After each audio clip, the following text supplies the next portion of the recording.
right, so let me zoom in on our...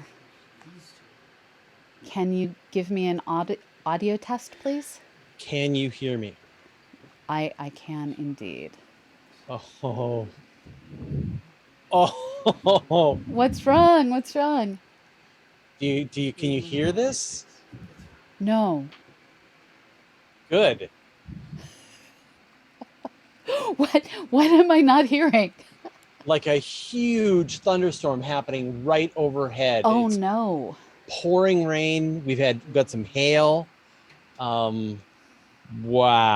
Lightning looks. My watch just told me there was a lightning alert. That's hilarious. Oh dear. Oh dear. All right. So who knows? This is suddenly the roles are reversed. I'm the one with inclement weather. So last time we had a hailstorm and the trees are blowing. Last time we had a hailstorm, my internet went down. So I may have to go out and clear the hail off the Starlink at some point. Oh man. So yeah. So we suddenly have many bugs. Many bugs. Yeah, a stink bug just attacked our producer who needs to open our audio software. I have stolen her microphone, her trackpad. So just open up Audition and everything else is set correctly. So welcome back, Fraser. This is the CosmoQuest Hangout-a-thon 21 Countdown to Flight. We are working to raise $40,000 of our $200,000 a year budget. Last we checked, we are just north of $21,000. I am in awe of the generosity of everyone out there. And we have these amazing things to go towards our top donors. Every dollar matters. Everything you give matters. And this is why the giveaway bags that we give away each hour are open to anyone with the ability to type !play in our chat. In addition to that, the donor of the single largest total amount of donations in Kindful will receive a gorgeous palisite. I'm being asked a question. Hit the search and then type audition. Sorry, I have confused our producer. And top right corner, there's a little magnifying glass. I'm watching our producer's mic move. There we go. But this may even interest you, Fraser. I don't know. The top 5 highest donors will get advertising multiple times a day, 7 days a week for 4 weeks in a row on Now Media that they can use for their favorite business or charity. This is advertising that goes out in Houston, Atlanta, Chicago, Mexico City, other venues. I can't remember because there's too many of them. So this is your chance to say, I own my own business. I have audience members in all those places. Let's donate and get a tax deduction where law allows, which unfortunately for you, Fraser, I don't think is you. Another one. Wait, what? No. You're having lightning and thunder issues? Wow. I'm not hearing any of it. Okay, well, that's fine then. Yeah, if you're not hearing it and it's not taking me offline yet, then we just soldier on. All right. So we are here today to record Astronomy Cast. This means we are turning off the fan that is preventing all of us from melting, at least for the next 24 or so minutes. Yeah. So Fraser, we've pressed. We're crowdfunding, right? Yep. Okay. So we are pressing record. It is recording. I've also pressed record. Okay. Here we go. Astronomy Cast, episode 617, Crowdfunding Science. Welcome to Astronomy Cast, our weekly facts-based journey through the cosmos, where we help you understand not only what we know, but how we know what we know. I'm Fraser Cain, publisher of Universe Today. With me, as always, is Dr. Pamela Gay, a senior scientist for the Planetary Science Institute and the director of CosmoQuest. Hey, Pamela, how you doing?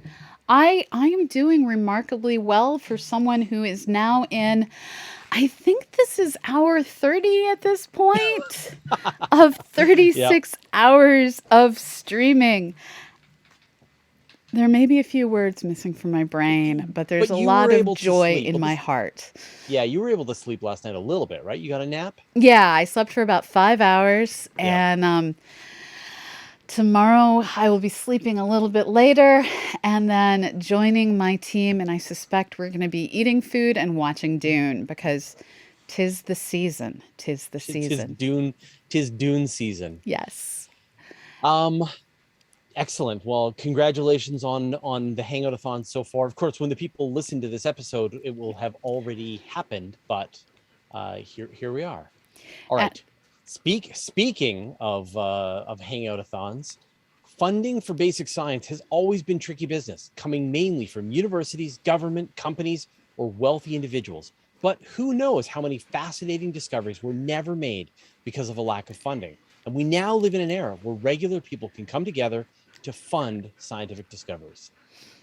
And it's kind of interesting because you have an enormous amount of experience. I mean, literally, we are recording this episode of Astronomy Cast during an event where you are fundraising for essentially scientific outreach and communication, as well as the crowd-funded science that gets done on CosmoQuest. So this is very Ouroboros-y, snake eating its own tail here. I'd say it's more like Inception. It's Inception, sure. Yeah.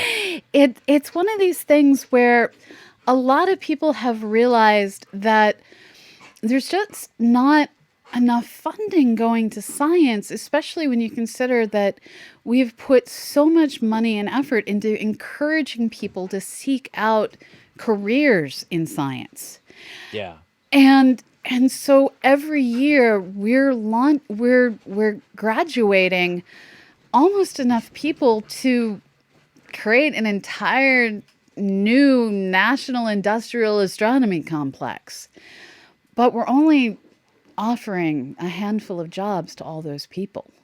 Yeah, I think this is the dirty secret of science, of STEM. Like, there's all this encouragement, go into STEM, like go to university. If you love science, go into science, get a career, be a scientist, spend $100,000 more to get your undergraduate, your master's degree, your PhD. Yeah. And when you come out, in some cases, there's one position for 100 people that are competing for it.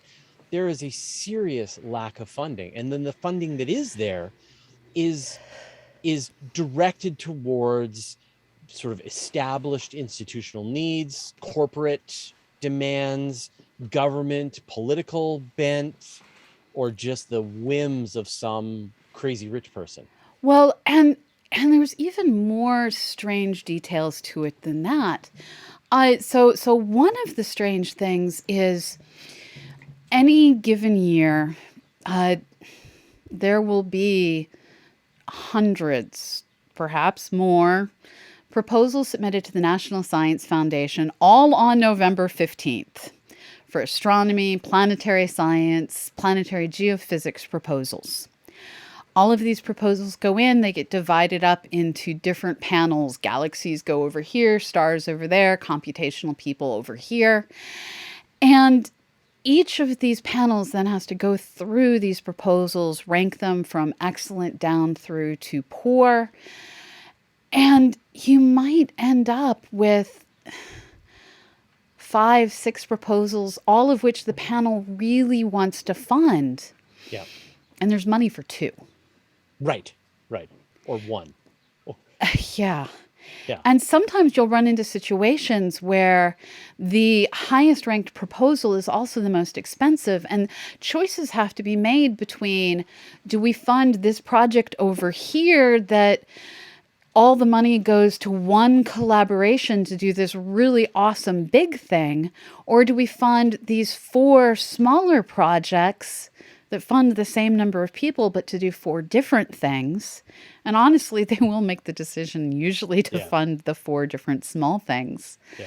And so where you end up often ends up being not a matter of just how good you are, but how you rank up with other equally good proposals. And at the end of the day, it can come down to what the people reading your proposal ate for breakfast, whether you're first or last read. And there's so much competition. There's so many amazing researchers out there that it comes down to being excellent, doing hard work, having a great track record, and luck. Yes. So then, I'm not exactly sure when Kickstarter first formed, and I think there had been other projects like Kickstarter in the past as well, but you had this idea for artwork, for movies, for video, for books, for things like that. An artist goes directly to the fans, gathers up enough money to be able to produce a piece of work and get that out the door. And it was wildly successful in a few situations and sort of took the technology world by storm. And there were a lot of copycats and imitators. And it had a pretty dramatic impact on just the legacy of the way art gets done. Not a full transformation, but it definitely made a difference. And with science, it opened an entirely new opportunity. With grant proposal writing, I would generally start writing my proposals July, August, turn them in November 15th. And then if I'm lucky, I will hear that I got selected in June, maybe, right, of next year. And if I'm unlucky, and this happened to me last year, I will learn in September that my proposal was one of the ones right on the cusp where they're waiting to see, does Congress give them just a little bit more money because they'd love to fund you? Is there going to be more money? And no, end of the federal year hits. There's no budget. See you next year. And with just 6-10 weeks to go before the next deadline, you find out your great idea of 12 months earlier is not going to be funded and you have to try again. Yeah. So this idea of crowdfunding, Kickstarters, etc., which has worked very well in the art space and the technology space, some people tried to give this a shot in the science realm. So can you give me some examples of crowd-funded science projects and sort of what was the goal there? So the most famous one is Tabby Star.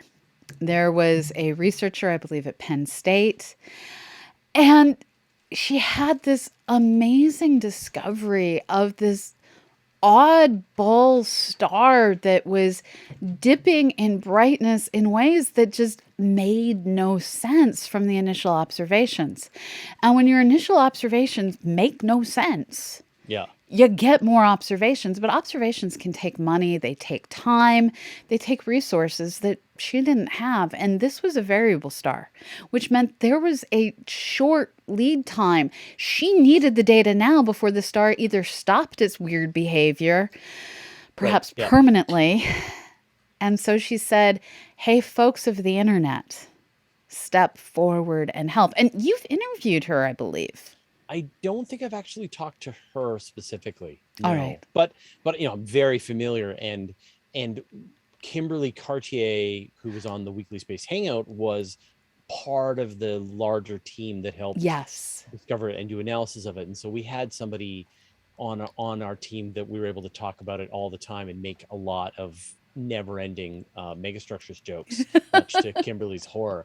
But and I think that was, part of the situation was that with Tabby Star, it was probably dust, but there was the virality of the story had gotten out.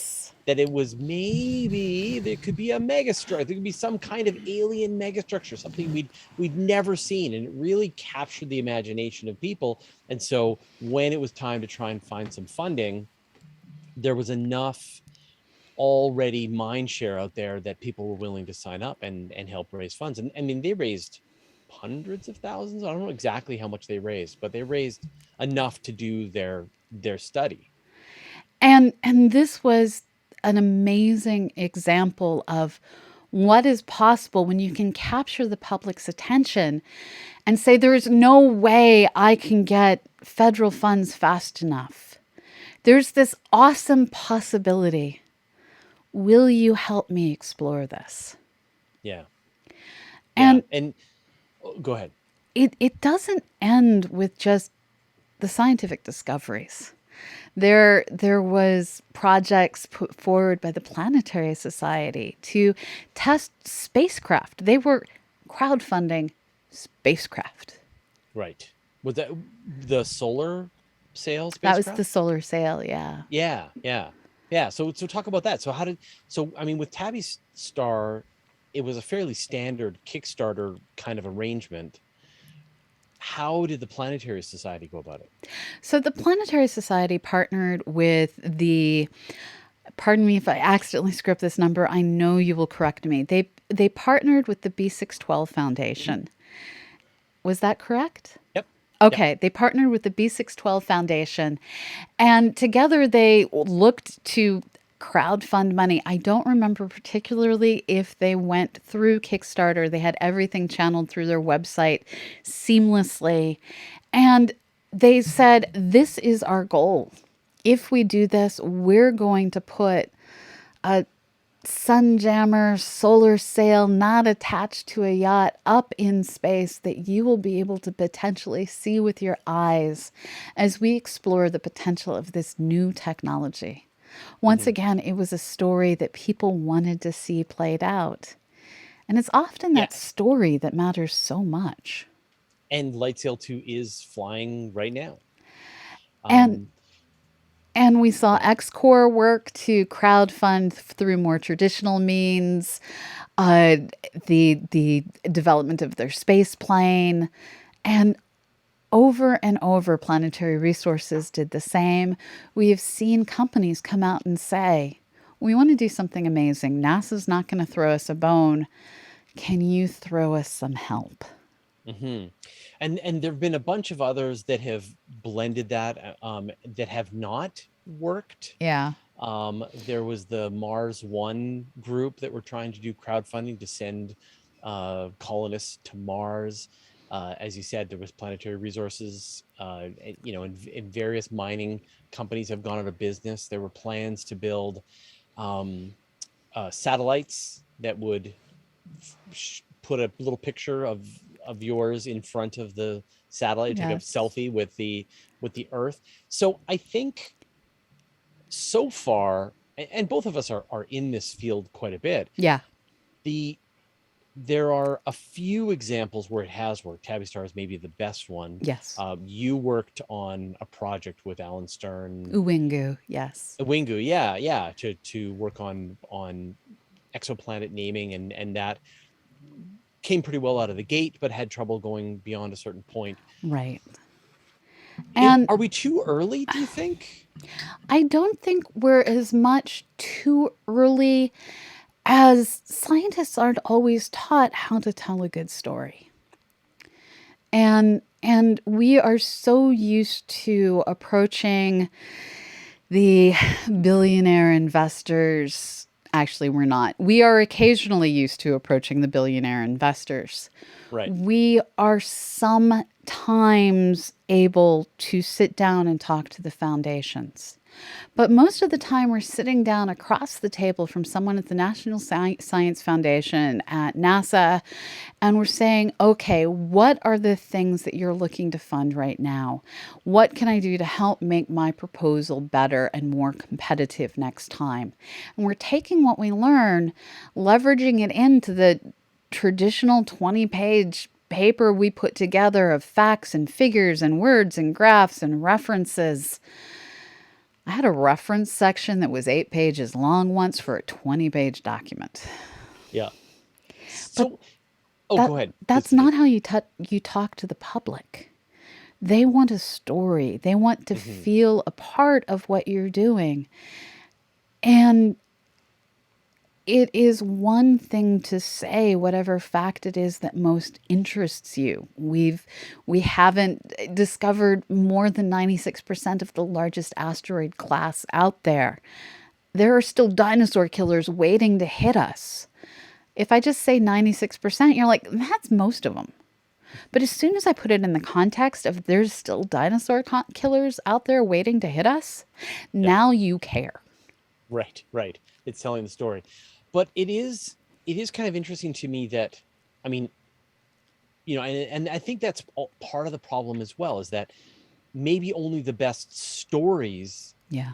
will be able to raise the funds, but not necessarily the best science or the best scientists. Like, to be the kind of person who can tell a compelling story is not necessarily the same person who can do some really amazing science. And it's worse than that. You have to be someone who tells a really good story and also has the personal network to reach out and say, hey, can you help me publicize all the things I'm doing? Like me reaching out to you, reaching out to Juan at Now Media, to all the other people. I have to admit, as we're doing this, I'm like, oh no, I should have reached out to Stephen and I forgot to. Yeah. And so it's through reaching out to all of these people that we have in our Rolodex, not that those are a real thing anymore, all of the people that we have in our contacts list on our cell phone. You have to have a story. Hmm. You have to have connections. Yeah. And But I mean, are they? I mean, you definitely have to have connections, but I guess, but there are people who are very good at, who have a lot of connections, who are very slick at telling stories, but they aren't necessarily doing good science. right. So that's my concern, is if you, I mean, if you're reliant on the person who is doing the science to also be good at telling the story, that's a very rare individual. I only know of a couple of people who are both great scientists and great storytellers at the Yeah. same time. I know lots of people who are mediocre scientists and great storytellers, and people who are great scientists and terrible storytellers. So you kind of need that disaggregation, and that's Yeah. what these existing gatekeepers are for. Right.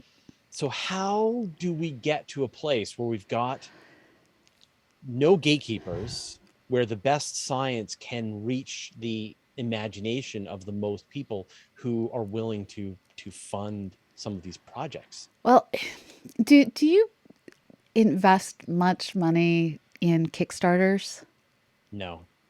And so I think where we have to take a moment and step back is to say, okay, there's all these Kickstarters out there, all sorts of different things. Some of them are going to be amazing, some of them are going to be trash.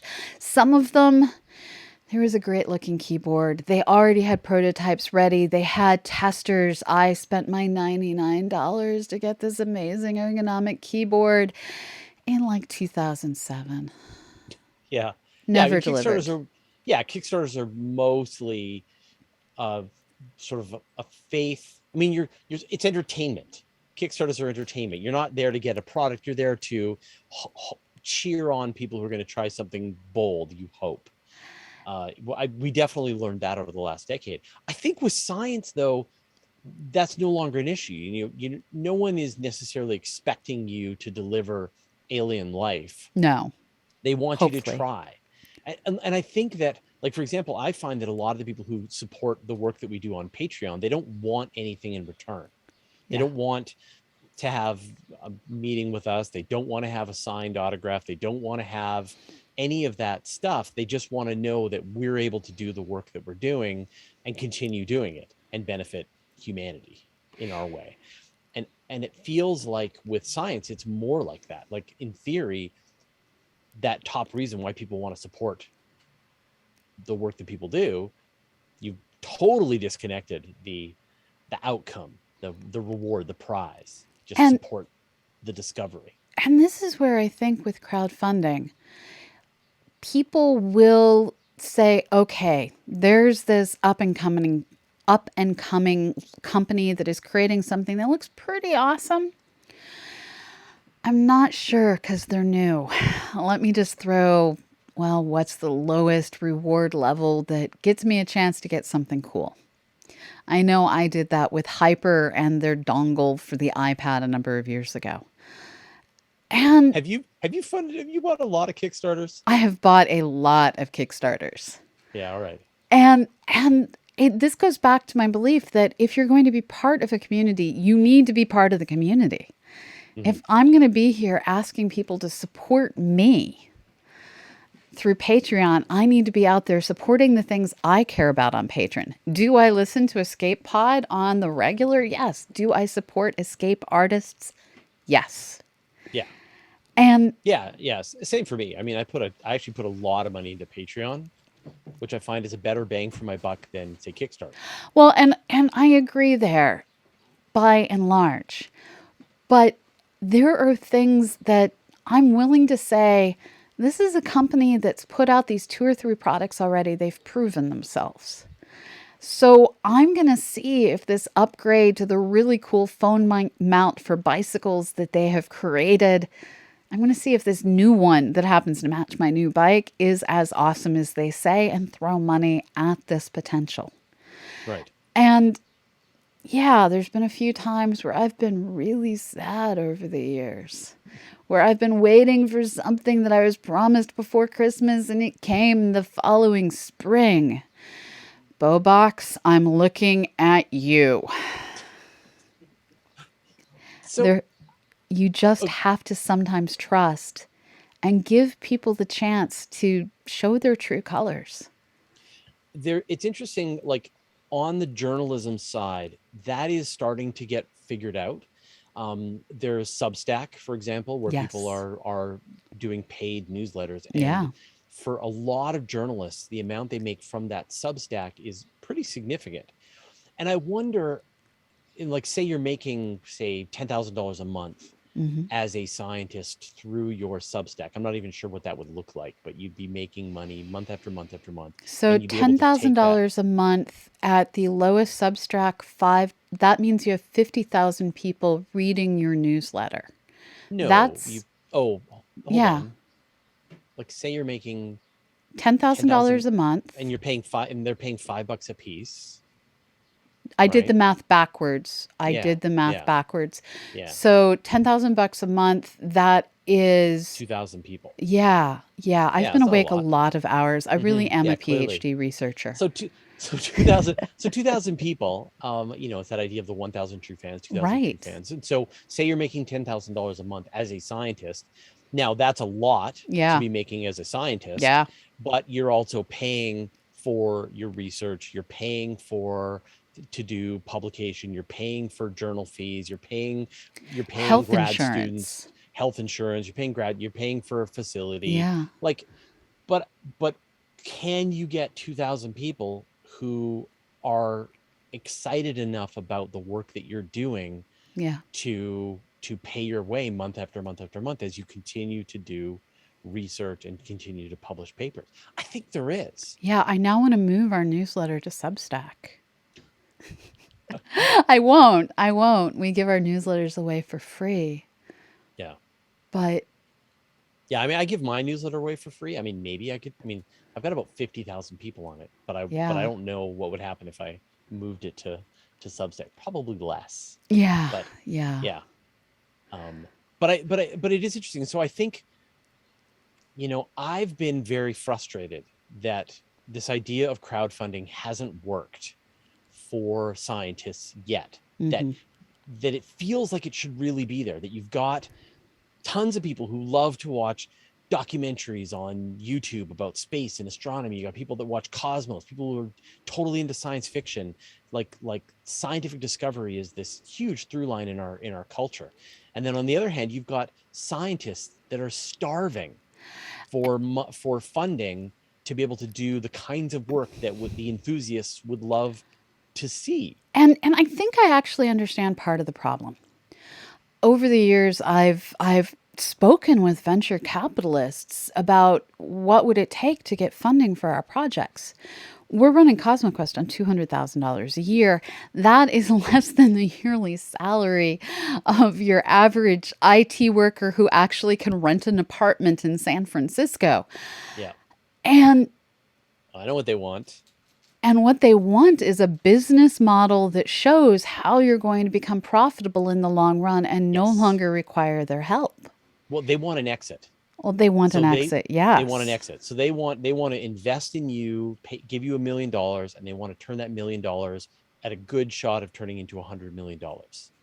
And that doesn't work. It doesn't work in my field. I mean, maybe I've seen lots of other news publications get picked up and then flipped and then turned around and people are making millions of dollars. But I can't imagine how it would work in the science world. You've got a scientist. It doesn't. Yeah. And this is where you have to look historically at what are the ways that science has been funded. And there's basically 3 models throughout all of history. Yeah. One is you're born rich. That's really the easiest way to go. Right. I love that model. And I'm not going to lie, the fact that I'm in a 2-income household with 0 children has given me the freedom to say, well, this year I didn't get enough grant money, so I'm going to be part-time because I really want to be a scientist. Yeah. In addition to the born wealthy route, which really is the best route should you be lucky enough to have it, or some other way of lottery. The lottery. These are the things we talk about. Beyond that, there's 2 other mechanisms. One has been federal governments over the years. Even Columbus was paid by a government. Admittedly, it was Queen Isabella.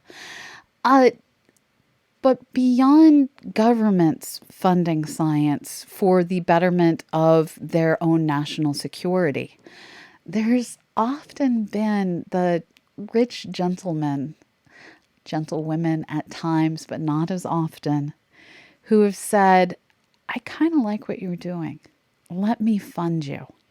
There are some amazing things out there like the MacArthur grants that are considered genius grants, where one day you just get a phone call and you found out your funding problems are solved, at least in the shortest of terms. Yeah. These programs, again, require you, though, to be well known. You can't be working quietly in isolation and receive money from one of these gentle people willing to fund scholarship. And there are, we haven't talked about them, but there are plenty of people have addressed this as a need. There are crowdfunding platforms. There are the Kickstarters of science that you can find, which are oddly not as successful as actual Kickstarter. No, and this is sort of where I'm going back to is I think it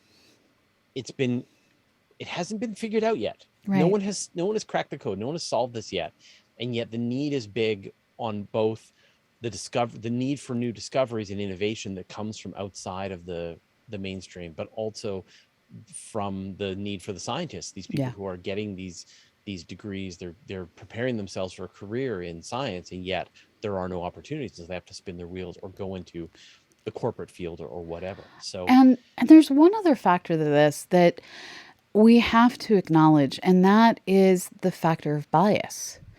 It is extremely well documented that people who are not white men have a significantly lower chance of receiving advancement, receiving funding. We also have extremely well documented that people who aren't at the topmost universities, even though they may have identical access to the resources they need, don't receive the same amount of funding.